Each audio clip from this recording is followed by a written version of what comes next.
ব্রহ্মার নিজের মেয়েকেই বিয়ে? হিন্দু পুরাণে কেন ঘটল এই রহস্যময় ঘটনা?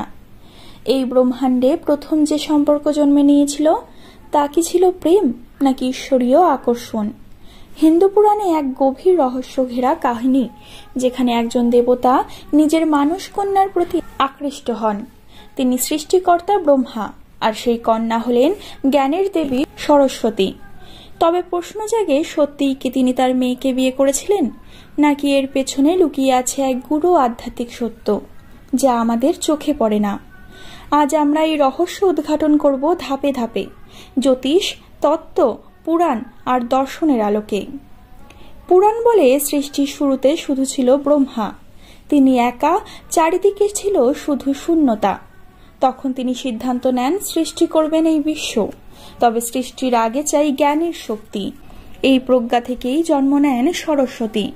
তিনি ব্রহ্মার মানসপুত্রী, অর্থাৎ মনের চিন্তা থেকে জন্ম। তিনি আবির্ভূত হন শ্বেত বসনে, বিনা হাতে, গঙ্গার মতো শান্তভাবে। ব্রহ্মা যখন তাকে প্রথম দেখেন, তার চিত্ত বিমোহিত হয়। তার সৌন্দর্য, তার দীপ্তি, তার সুর, সমস্ত কিছুতেই ব্রহ্মা টান অনুভব করেন। তখন থেকেই শুরু হয় বিতর্ক। একজন পিতা কি নিজের মানসপুত্রীর প্রতি আকর্ষণ অনুভব করতে পারেন? কিন্তু ব্রহ্মার যুক্তি ছিল, তুমি তো আমার মন থেকে জন্মেছ, রক্ত বা দেহ থেকে নয়। তুমি জ্ঞান, তুমি সৃষ্টি সহচরী। এই অনুভূতি তাকে ধীরে ধীরে বিয়ের দিকে টেনে নিয়ে যায়। দেবী সরস্বতী ব্রহ্মার দৃষ্টি এড়াতে পূর্ব দিকে চলে যান।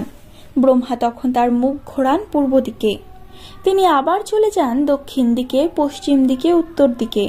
আর প্রতিবারই ব্রহ্মার এক একটি মুখ গজিয়ে ওঠে, অর্থাৎ ব্রহ্মা হয়ে ওঠেন চতুর্মুখী। শেষে সরস্বতী উপরের দিকে যান।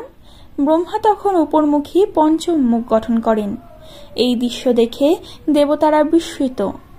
এমন ঈশ্বরীয় আচরণে বিরক্ত হন শিব। তিনি বলেন, তুমি সৃষ্টিকর্তা, ঈশ্বর। তুমি যদি এইরূপ আকর্ষণে পড়ে যাও, তাহলে এই বিশ্বের নীতি কোথায় থাকবে?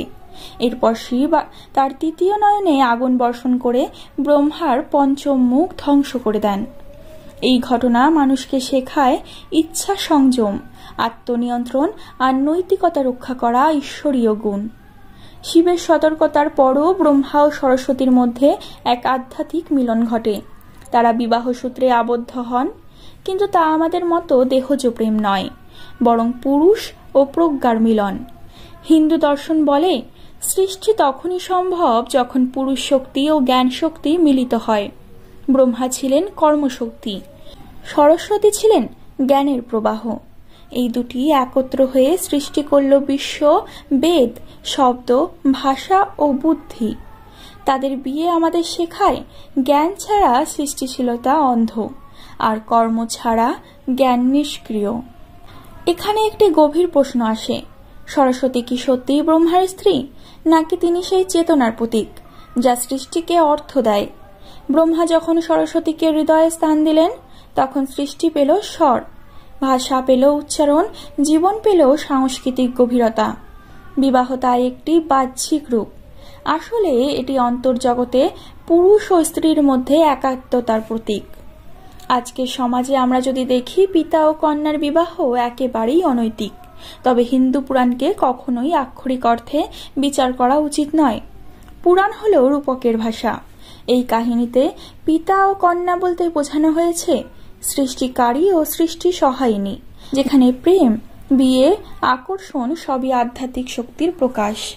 এই কাহিনী আমাদের শেখায় নৈতিকতা, সংযম, আত্মজ্ঞান এবং সৃষ্টি শক্তির সম্মিলনের মূল্য। এই কাহিনীর গভীরে লুকিয়ে আছে চিরন্তন বার্তা। আত্মনিয়ন্ত্রণ থাকা উচিত, এমনকি ঈশ্বরের মধ্যেও। সৃষ্টি করতে হলে জ্ঞান ও কর্ম একত্রিত হতে হবে। সমস্ত পুরাণ আধ্যাত্মিক ব্যাখ্যার মাধ্যমে উপলব্ধি করতে হয়। বাহ্যিক কাহিনীর পেছনে লুকিয়ে থাকে চেতনার গভীরতম সত্য। তাই ব্রহ্মা সরস্বতীর বিয়ে মানেই কোনো নিষিদ্ধ সম্পর্ক নয়, বরং এটি হল সৃষ্টির মধ্যে প্রথম যে মিলন ঘটেছিল তারই এক রূপক চিত্র।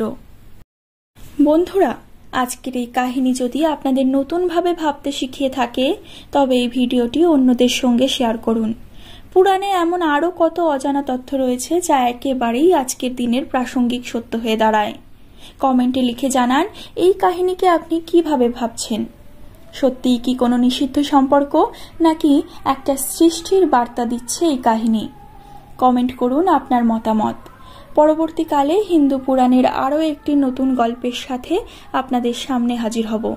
ততক্ষণ পর্যন্ত ভালো থাকবেন, সুস্থ থাকবেন, সকলকে ভালো রাখবেন। ধন্যবাদ।